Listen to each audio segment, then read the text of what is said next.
Welcome to our channel. This is Coach 99 Agriculture and Seeds Limited, and today we'll be talking about watermelon and pumpkin cultivation. All right, so we'll be looking at some of the things that are involved in watermelon cultivation and pumpkin cultivation, and also some of the things we should look out for, some of the requirements, and the management and all of the things that are involved in watermelon cultivation. So I just want you to sit back and relax as we dive into the world of watermelon and pumpkin cultivation. Good.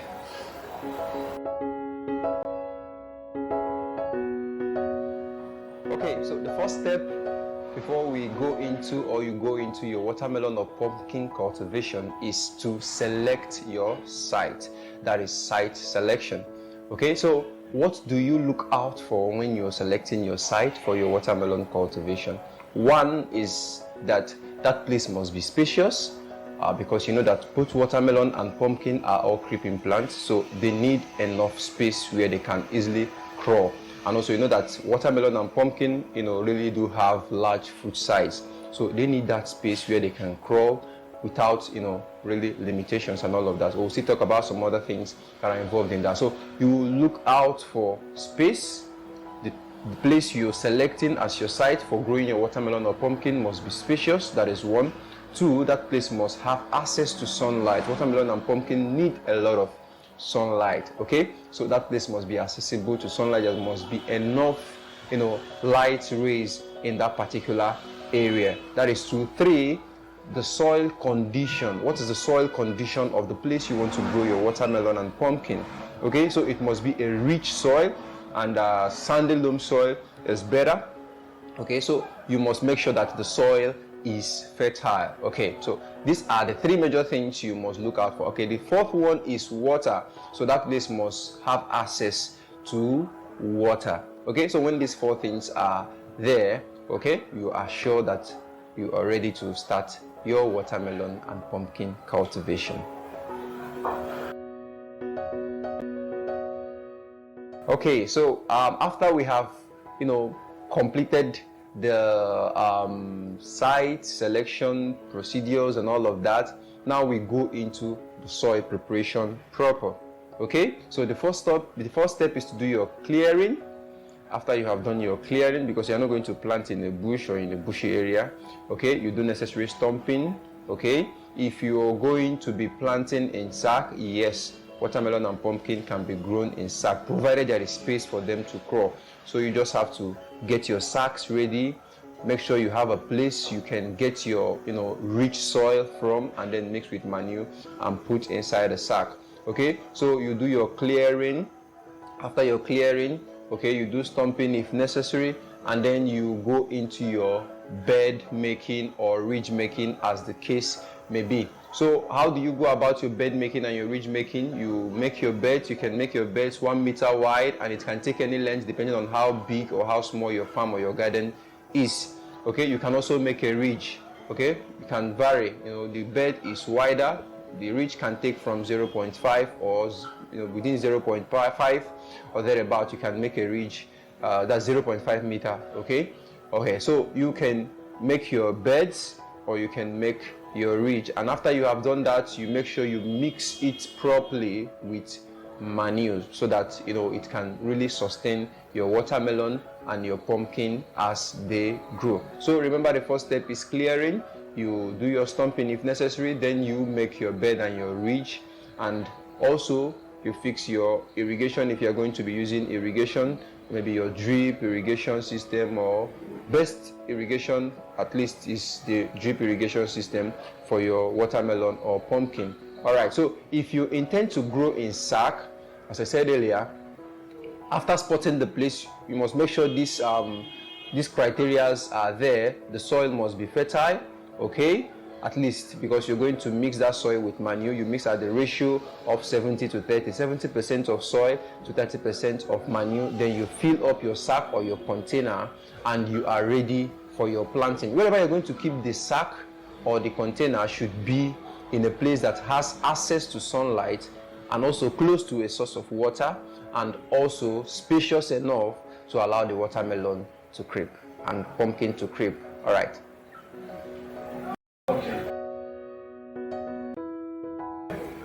Good. So after you have selected your site and you have done your land preparation, the next thing is to do what? Is to plant.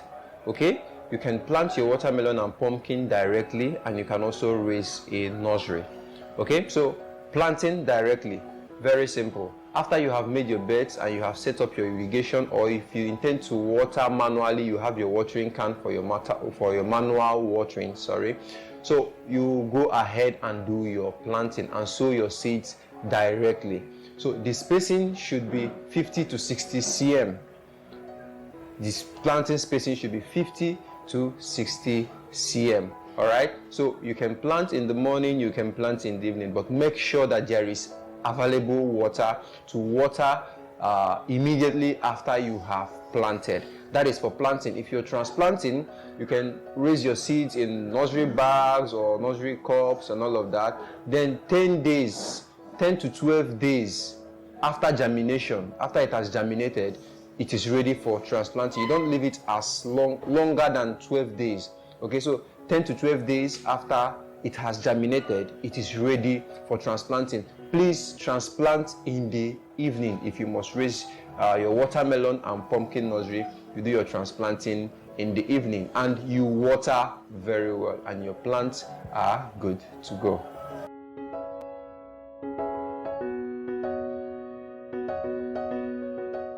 Okay, so after we've done that, the next is we talk about fertilization. Is important. Yes, we did the first application of manure at the point of land or soil preparation, but it's important that you understand the stages of growth in your watermelon or your pumpkin.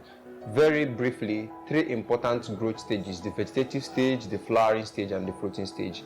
They can be classified more than this, but then this is the very critical stage that you need to pay attention during your watermelon or pumpkin growth. Okay, so the vegetative stage is already taken care of with your initial manure. All right, once it begins to fruit and flower, you need to up your game in application of phosphorus and possibly potassium for your fruit development.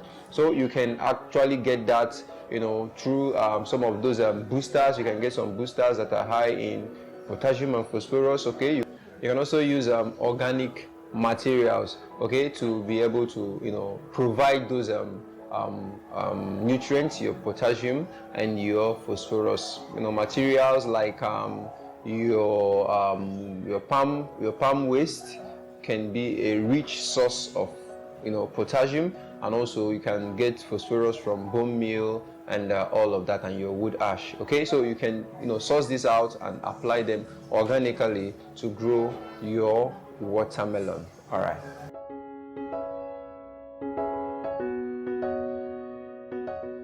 All right, so pest and disease management. How do we go about management of pest and disease? Okay, so it's very important that we understand some of the good agricultural practices that can help us to really manage or prevent the issue of pests and diseases. Okay, paying attention to your planting spacing is very important, and we've given dimensions for beds or ridge making. Okay, so it allows proper airflow, it allows for easy movement in your farm. Okay, so and you can also leverage on some organic pesticides. Being that these things are things we are going to grow for ourselves and consume them, it's advised that you go organic and also try to adopt good agricultural practices that can really help to control or prevent pests and diseases. Okay, so another thing that can help in prevention of pest and disease is pruning. By pruning, you reduce the foliage growth, and also it aids aeration, it aids it makes the farm outlook look very neat, it increases production and productivity. So these are some of the things we can do to help us, or to help in the control of pest and disease. You can also use organic fungicides for your spray. You can also get organic pesticides and use them effectively. And while using them, make sure you abide to the prescriptions as recorded or as put down by the manufacturers. Good.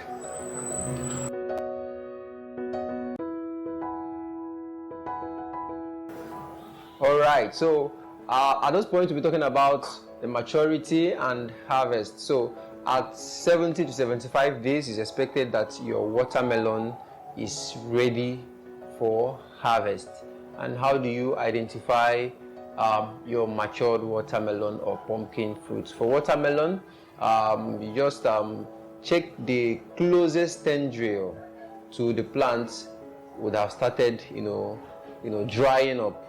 That's how you identify a watermelon that is matured or that is ready for harvest. Okay, some persons talk about giving it a tap, and when it gives you a hollow sound, that is already matured. And then some say you look at the bottom, the dots at the bottom, if it is wider, that is mature. So these are some of the things you can look out for. You don't just depend on one of these factors on identifying your matured watermelon or pumpkin. For pumpkin, it's pretty much obvious. Once the closest tendril close to your pumpkin is drying up, that pumpkin is ready. And sometimes the color begins to change from dark green to lighter green.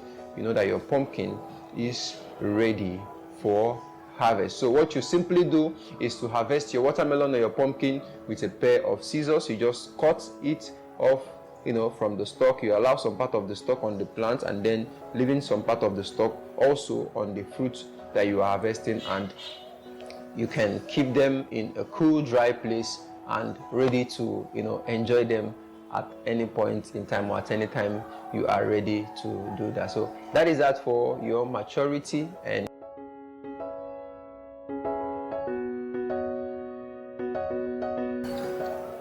okay, so in conclusion, let's take a little overview of what we have talked about. We've talked about site selection. We mentioned some of the things involved in site selection. We talked about your soil preparation. We also talked about your planting. We talked about pest and disease management. We also talked about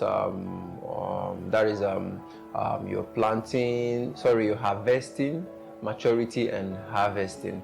Okay, so I haven't said all of that. Okay, so I want us to go home and try out what we have just said. Okay, so we have an assessment, and the assessment will be for you to go try out what we have talked about, and then send in your pictures in the WhatsApp line that will be shown on the screen. Okay, and also a little assignment, a little question we will take again. Okay, so I want us to I would like to find out actually if you're following when we were talking and all of that. So very quickly, I mentioned some of the things that we look out for when we are doing our site selection. So I will want us to answer that question. What are some of the things we look out for when we are selecting a site for our watermelon and pumpkin cultivation? So I want us to put down the answer in the comment section, and we'll look at that, and then we'll know who got it right and who did not. All right, till we come your way again next time, it's still yours.